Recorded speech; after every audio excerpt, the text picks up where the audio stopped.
పెడితే ఇమీడియట్ గా అక్కడ ఇండియన్ ఎంబసీకి కాల్ చేసామండి. వాళ్ళు మీరు ఎక్కడ సేఫ్ గా ఉన్నారో అక్కడే ఉండండి, కాఠ్మండూ రాకండి అని చెప్పారండి. కాఠ్మండూ రాకండి అని చెప్పారు. సో మేము కాఠ్మండూ వెళ్ళాం, మేము ఇక్కడే ఉండిపోతాం అని చెప్పి అక్కడే ఉంటామన్నాం. పోఖ్రాలోనే ఉండిపోయాము. అయితే పోఖ్రాలో ఉన్న తర్వాత అక్కడి నుంచి మన్నాడు పొద్దున్న నేను లోకేష్ సార్ అంటే ఈ లోపు మనకి ఆర్టీజీఎస్ వాళ్ళు చేశారండి, ఎన్ఆర్టీ వాళ్ళు చేశారండి, వీళ్ళందరూ ఫోన్లు చేస్తూనే ఉన్నారండి. ఆ తర్వాత ఏపీ భవన్ ఢిల్లీ నుంచి కూడా ఫోన్లు వస్తూనే ఉన్నాయి మాకు కంటిన్యూస్ గా.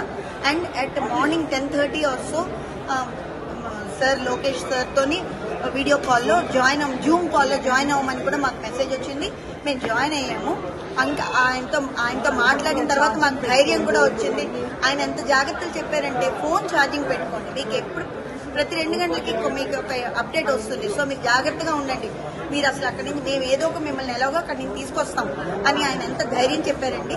అలాగే మాకు నారా శ్రీ గౌరవనీయులు చీఫ్ మినిస్టర్ నారా చంద్రబాబు నాయుడు గారి ద్వారా ఆయన ఇంతకుముందు ఆయన అడ్మినిస్ట్రేషన్ మాకు అందరికీ తెలుసు. విశాఖ వాసులు హుదూదు మర్చిపోలేము, ఎలాంటి అడ్మినిస్ట్రేషన్ మాకు తెలుసు. సేమ్ అలాగే మాకు అర్థమైపోయింది, మేము ఖచ్చితంగా ఇండియా హ్యాపీగా రాగలమని అర్థమైంది ఎప్పుడైతే నారా లోకేష్ గారు మాకు చెప్పారు. అలాగే ఆ తర్వాత మాకు ఇమీడియట్ గా మాకు మంత్రి రామ్మోహన్ నాయుడు గారు కూడా చాలా హెల్ప్ చేయడం జరిగింది. మన ఎంపీ శ్రీ భరత్ గారు, అలాగే హోమ్ మినిస్టర్ అనిత గారు, ఆవిడ డైరెక్ట్ గా నాతో మాట్లాడారు. ఒక మహిళ ఆవిడ కూడా చక్కగా వెంటనే అమ్మ మీరు ధైర్యంగా ఉండండి అని ధైర్యం చెప్పారు. అలాగే ఇక్కడ ఉన్న మొత్తం అఫీషియల్స్ అండి, ముఖ్యంగా అందరూ RTGS government state government officials అందరూ కూడా చాలా మర్యాదగా ఆఖరిలో లాస్ట్ లో నిన్న రాత్రి ఫోన్ చేసిన ఏపీ భవన్ నుంచి ఒక సెక్రటరీ కమిషనర్ ఆయన ఫోన్ చేశారు క్షితిజ్ అని. Sir thank you very much sir అంటే ఆయన ఒకే మాట అన్నారు, this is our duty madam, you need not thank అస్.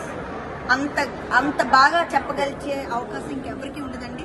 ఆయన నా డ్యూటీ అన్నారంటే అది చాలా మాకు చాలా బాగా చూసారు. ఇవాళ పొద్దున మేము ఇక్కడికి వచ్చే వరకు కూడా మాకు ఇక్కడ చేరే వరకు మేము ఆఖరికి లాస్ట్ ఇమిగ్రేషన్ కాఠ్మండూలో అయ్యే వరకు కూడా మాకు అలా ఫోన్లు వస్తూనే ఉన్నాయి సార్. మాకు ఫాలో అప్ ఉంది. ఇమిగ్రేషన్ అయ్యే వరకు కూడా వాళ్లే హెల్ప్ చేశారు, మాకు అన్ని విధాలా హెల్ప్ జరిగింది.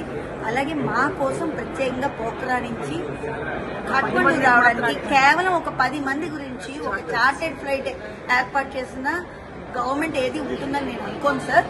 This is the first time, అంటే మేమైతే వినలేదు సార్, ఇదే ఫస్ట్ టైం మాకు. ఇది చాలా అంటే వీఆర్ సో లక్కీ, అంటే అక్కడ సేవ్ అయ్యాం ఒక లక్, ఇక్కడికి రాగలగడం ఇంకో లక్. సో ఈ రావడానికి కారణమైన మన అడ్మినిస్ట్రేషన్ అందరికీ కూడా ప్రత్యేక ధన్యవాదాలు. ముఖ్యంగా నారా లోకేష్ బాబు గారికి, అలాగే మన చంద్రబాబు నాయుడు గారికి, అందరికీ ప్రతి ఒక్కరికి పేరు పేరున మేము ధన్యవాదాలు చెప్పుకోవాలి.